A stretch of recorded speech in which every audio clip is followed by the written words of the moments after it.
Bonjour, j'espère que vous allez bien. Je suis contente de vous retrouver aujourd'hui pour vous présenter un des livres qui se trouve dans ma bibliothèque et qui s'appelle Ma garde-robe à coudre pour toute l'année. Un magnifique ouvrage qui a été écrit par Charlotte Ozou et dont j'avais envie de partager avec vous les différentes réalisations. Parce que oui, la plupart du temps, quand on veut acheter un livre de couture, eh bien, on ne sait pas forcément ce qui se cache derrière les pages. Donc, bien voilà, si ça peut vous donner l'envie de découvrir et de ne plus hésiter avant de faire l'acquisition de ce livre, bien voilà, j'ai réalisé cette petite présentation pour vous qui, je l'espère, vous plaira.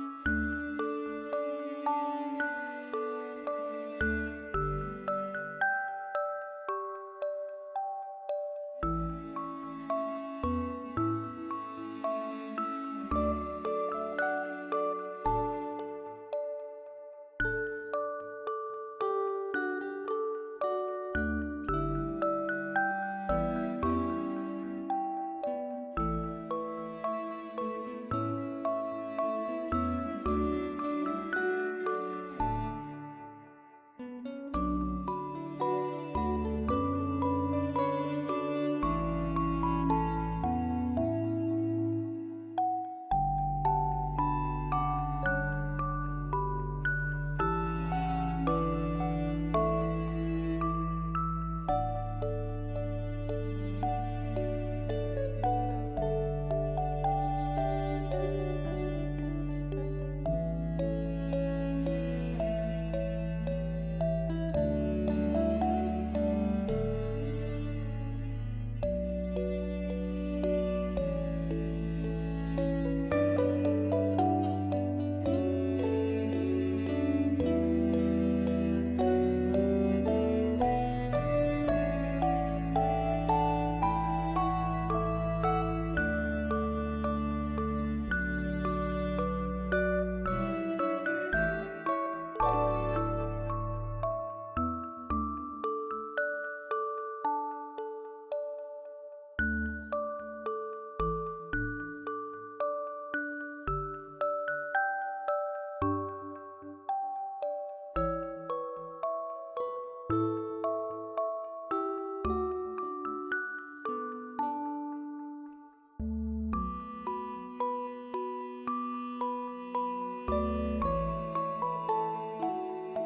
beaucoup de plaisir à réaliser ce petit montage. D'autres livres, évidemment, vont suivre. Donc, par rapport à ce livre de ma garde-robe à coudre pour toute l'année, j'ai personnellement déjà cousu le manteau du mois de novembre, qui était une grande première pour moi, puisque c'était la première fois que j'apprenais à monter une doublure sur un manteau.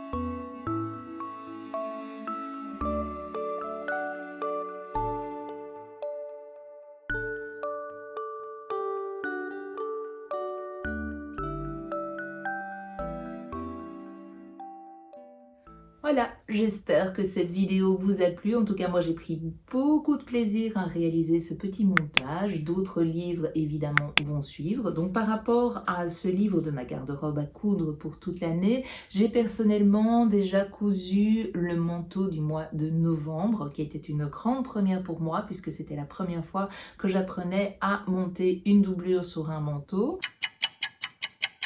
Donc j'ai choisi le manteau de novembre de ma garde-robe à coudre pour toute l'année. Voilà, c'est un livre qui est juste tip top. J'ai eu le coup de foudre pour ce modèle. Je me suis dit que pour l'arrière-saison, en fait, quand il fait pas encore trop chaud, mais qu'il fait pas encore trop froid non plus, eh bien c'était un patron qui était juste top à porter. Donc voilà, ça c'est le manteau du mois de novembre. J'adore ce petit côté un peu Audrey Byrne. En fait, avec une petite robe courte, je trouve que le modèle donne super bien. Il y a le détail de la ceinture dans le dos. Voilà, qui est juste magnifique. Alors, ce que j'ai appris avec ce manteau, c'est de pouvoir coudre, recouvrir moi-même mes boutons. Je ne l'avais pas encore fait, donc je me suis dit, bah, on va se lancer, why not? Et alors, bah voilà, les poches plaquées, donc de façon impeccable sur les côtés, et surtout, ben, la pose de la doublure. Voilà, qui est une première pour moi, je n'avais pas encore essayé. Alors, ce que je peux dire de ce manteau, ben, au niveau du patronage, donc en fait j'ai acheté un coupon de nouveau chez les coupons de Saint-Pierre à 20 € pour 3 mètres pour pouvoir tester. Parce que j'ai déjà remarqué quand j'achète de la toile, en fait j'achète un tissu qui est bon marché, souvent un tissu beige qui provient soit de chez Veritas ou soit de chez Ikea, ça dépend quand j'ai le temps d'aller chez Ikea. Le souci c'est que ben, évidemment si on fait une toile dans un tissu fin pour faire un test de jeans, ben, il est évident que quand on va essayer cette toile, ben, le tombé ne donnera jamais de la même façon. Donc j'ai décidé, j'ai pris l'initiative de me dire que quand on coud des pièces plus importantes comme des manteaux ou comme des pantalons qui doivent aller parfaitement bien, autant investir dans un coupon avec une chance sur deux de le réussir du premier coup et de se dire que ça sera une pièce supplémentaire à glisser dans sa garde-robe. C'est ce que j'ai fait pour ce manteau. Donc ce manteau, ben, ce que je peux en dire tout simplement, c'est que je vais le refaire. J'ai racheté une gabardine noire et une doublure blanche à petits pois noirs pour pouvoir mettre avec mes petites robes.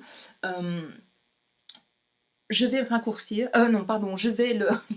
j'ai fumé, je vais l'agrandir de au moins allez, 8 à 10 cm parce que j'ai vraiment envie qu'il arrive au-dessus du genou. Ici il est trop court, donc ça veut dire que ça tombe trop au-dessus de mes mini-robes, c'est pas joli, ou c'est trop long par rapport à quand on le porte sur un pantalon ou quoi que ce soit. Et non, franchement c'est une taille intermédiaire. Bon, ici il disait que c'était pour porter avec un modèle qui fait 1,65 m, donc j'avais déjà tenu des 5 cm, j'avais déjà rajouté les 5 cm, mais c'est pas nécessaire, enfin, c'est pas assez pour moi. Et c'est vrai que quand j'analyse la photo et que je regarde la photo, le manteau se porte assez court. Moi j'ai envie quand même de l'avoir un peu plus long.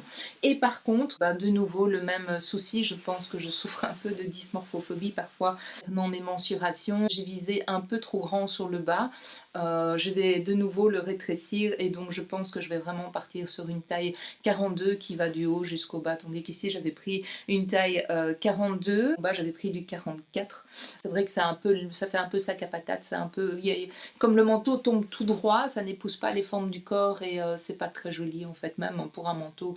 Donc voilà, donc je vais simplement remodifier un petit peu le patron, je l'ai noté sur mes petites fiches pour pouvoir le reproduire. Donc j'y consacrerai de toute manière une vidéo parce que je pense qu'il y aura plein de petits points d'attention que j'aurai envie de partager avec vous. Et puis j'ai enchaîné sur une autre grande maison de couture qui est la Maison Fauve et la réalisation entre autres du manteau Pam que je vais vous présenter très bientôt dans une prochaine vidéo. D'ici là, je vous souhaite une belle journée et je vous dis à très vite. Ciao ciao.